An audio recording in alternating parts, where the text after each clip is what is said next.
Hello बच्चों, कैसे हो आप लोग। Good morning. आज के जो प्रश्नावली है वो है 13.3। इसका क्वेश्चन नंबर 1 कह रहा है कि त्रिज्या 4.2 सेंटीमीटर वाले धातु के गोले को पिघलाकर 6 सेंटीमीटर वाले एक बेलन के रूप में ढाला जाता है। बेलन की ऊंचाई ज्ञात कीजिए। एक गोला है जिसको पिघला दिया जाता है, तो पिघलेगा क्या, उसका आयतन पिघलेगा। ये गोला है, इसको पिघला करके किस में डाला जाता है, बेलन के रूप में, यानी इसमें डाल दिया जाता है। कह रहा है कि इसकी ऊंचाई क्या होगी। चलिए निकालते हैं। देखिए, गोला के लिए R 4.2 दिया हुआ है। आयतन निकाला हमने तो आ गया 310.64। गोले का आयतन बराबर बेलन का आयतन, तो बेलन की त्रिज्या क्या हो जाएगी, 6 सेंटीमीटर इतनी दी हुई है। ठीक है, गोले का आयतन बराबर बेलन का आयतन और बेलन की त्रिज्या दी हुई है 6 सेंटीमीटर। तो गोले का जो आयतन है हमने रख दिया, बेलन के आयतन का फॉर्मूला रख दिया। जब ये सॉल्व करेंगे तो एच निकल के आ जाएगा 2.74 सेंटीमीटर। पता है आप लोगों को, जब काट कूट करेंगे तो समझ में आता है। एच इधर है, इधर आ जाएगा, ये इसके बट्टा में आ जाएगा। ठीक है। क्वेश्चन नंबर 2 कह रहा है क्रमशः 6, 8 और 10 सेंटीमीटर त्रिज्या वाले धातु के 3 ठोस गोलों को पिघलाकर एक बड़ा ठोस गोला बनाया जाता है। इस गोले की त्रिज्या, एक ये गोला है, एक ये गोला है और एक ये गोला है, तीनों को पिघलाकर एक ये गोला बनाया जाता है। तो इसकी त्रिज्या ज्ञात करनी है। तीनों का जो आयतन होगा इसके बराबर होगा और इसका त्रिज्या निकाल लेंगे। देखिए, तीनों गोलों का आयतन R1, R2, R3। बड़े गोले का आयतन बराबर तीनों छोटों गोले का आयतन। बड़े गोले का आयतन क्या होता है, 4/3 पाई R3। और तीनों का आयतन क्या होगा, 4/3 पाई R1 पाई R2 पाई R3। 4/3 पाई कॉमन लिया, R1 R2 R3। 4/3 पाई 4/3 पाई कैंसिल, R3 इधर बचा, R1 R2 सबका मान रखा, काट कुट किया। R3 बराबर 1728, R की वैल्यू आ गई 12 सेंटीमीटर क्यूब। ठीक है। इस प्रकार क्वेश्चन नंबर 2 भी कंप्लीट होता है 13.3 का। क्वेश्चन नंबर 3 देखते हैं। क्वेश्चन नंबर 3 कह रहा है 7 मीटर वाला 20 मीटर वाला 7 मीटर व्यास 7 मीटर और 20 मीटर गहरा वाला एक कुआं खोदा जाता है और खोदने से निकली हुई मिट्टी को समान रूप में फैलाकर 22 सेंटीमीटर 14 सेंटीमीटर एक चबूतरा बनाया जाता है। चबूतरे की ऊंचाई ज्ञात कीजिए। ठीक है। चलिए, क्वेश्चन नंबर 3 है प्रश्नावली 13.3 का। एक कुआं खोदा जाता है बेलन के आकार का, जिसका आपका ये व्यास ये दिया हुआ है यहाँ से यहाँ तक का 7 cm। आर कितना हो जाएगा 3.5 cm। और एक चबूतरा बनाया था। चबूतरा कैसा होता है, ऐसा होता है, घनाभाकार होता है, ऐसा ही होता है ना। तो कह रहा है कि इसकी लंबाई दी है 22 मीटर और ऊंचाई दी हुई है, क्या इसका पूछ रहा है, चौड़ाई ये दी हुई है 14 मीटर और इसकी ऊंचाई पूछ रहा है। तो इसका आयतन और इसका आयतन दोनों का बराबर होगा। इसका लंबाई चौड़ाई दिया होगा, फॉर्मूले से ऊंचाई निकाल लेंगे। देखिए, बेलनाकार कुआं का आयतन क्या होगा, D7 R3/2 H20 दिया हुआ है। कुआं का आयतन होगा जो बेलन का आयतन होगा, यानी πr²H। मान रखा आ गया 770 मीटर क्यूब। बेलनाकार कुआं का आयतन बराबर घनाभाकार चबूतरे का आयतन।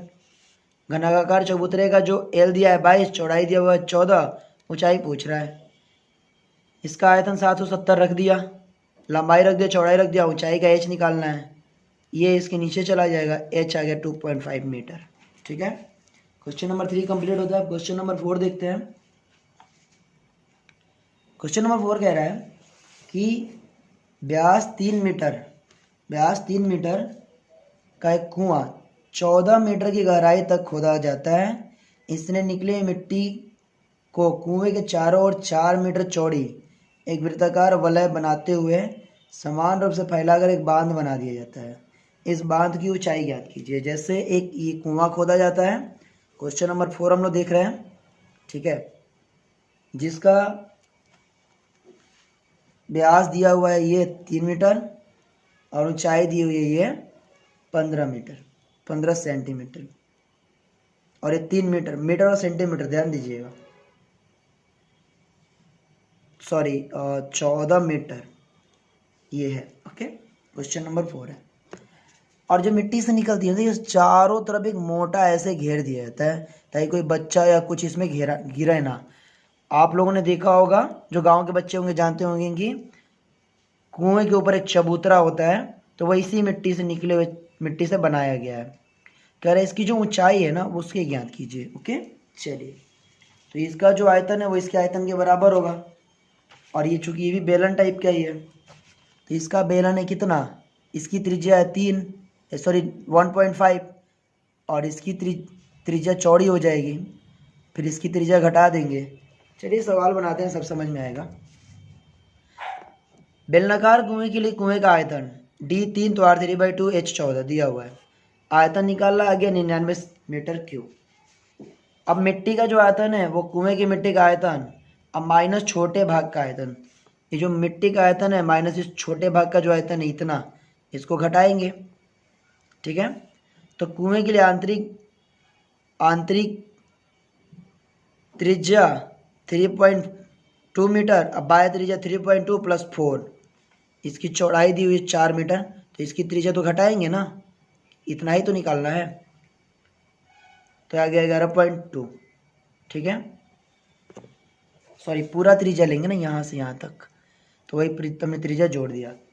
अब जो कुएं का आयतन है रखा, आंतरिक त्रिज्या सॉरी ये रखा और माइनस इस वाले को घटा दिया, आंतरिक वाले को बाहर वाले में से आंतरिक वाले को घटा दिया, तो ये कॉमन हो गया πh, और r² - r² घट जाएगा। ठीक है, आप यहाँ पे देखिए, मैंने इसे बड़े वाले को r माना है 3/2 और +4, और छोटे वाले को केवल r माना है। वही बात यहाँ पे लिखा हुआ है r² - r²। ठीक है, और जब इसे सॉल्व करेंगे तो आपका ये आ जाएगा, ऐसे सॉल्व होके कट कुटा के सबका मान रखा, तो ये आ गया 28h। अब 28h बराबर 99 × 7/22 इधर दिया हुआ है, ये सब इधर चला गया था, तो h आपका आ गया 1.125 मीटर। जब आप इसे सॉल्व करेंगे तो सब समझ में आएगा, और नोट्स लेंगे तो सब इसमें दिया हुआ है, आपको इससे देख के भी, वीडियो देख के समझ में आ जाएगा। ठीक है, इस प्रकार क्वेश्चन नंबर 4 भी होता है। चलिए क्वेश्चन नंबर 5 हम लोग देखते हैं। क्वेश्चन नंबर 5 कह रहा है, व्यास 12 सेंटीमीटर और ऊंचाई 15 सेंटीमीटर वाले एक वृत्तीय बेलन के आकार का बर्तन आइसक्रीम से भरा हुआ है। इस आइसक्रीम की ऊंचाई 12 सेंटीमीटर वाले और 6 सेंटीमीटर वाले शंकुओं से भरा जाना है, जिसका ऊपरी सिरा अर्धगोलाकार है। उन शंकुओं की संख्या ज्ञात कीजिए जो इस आइसक्रीम से भरे जा सके। तो देखिए, ये बेलन है जिसका R6 दिया हुआ है और H15 दिया हुआ है। बेलन के लिए D कितना होगा, 12 दिया हुआ है, R हो जाएगा 6, H15 दिया हुआ है, तो बेलन का आयतन हो गया 540 पाई सेंटीमीटर क्यूब। पाई में ही रहने देंगे क्योंकि पाई यहाँ पे कटेगा, इसीलिए। आइसक्रीम वाले शंकुओं का आयतन बराबर शंकु का आयतन प्लस अर्धगोले का आयतन। ये शंकु का आयतन प्लस अर्धगोले का आयतन, क्योंकि ऐसा फिगर में दिया हुआ है सवाल में। शंकु के लिए H12 और D हो जाएगा 3। ठीक है, और तो यहाँ पे आयतन को जोड़ देंगे 1/3 πr² प्लस अर्धगोले का आयतन जोड़ देंगे, तो ये आपका आ गया, सबका मान रखा तो 54 पाई। और गोले के लिए R बराबर 3 सेंटीमीटर,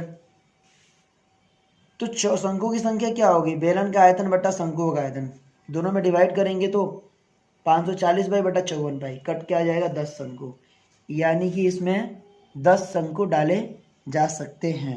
ओके, इस प्रकार क्वेश्चन नंबर 5 भी कंप्लीट होता है।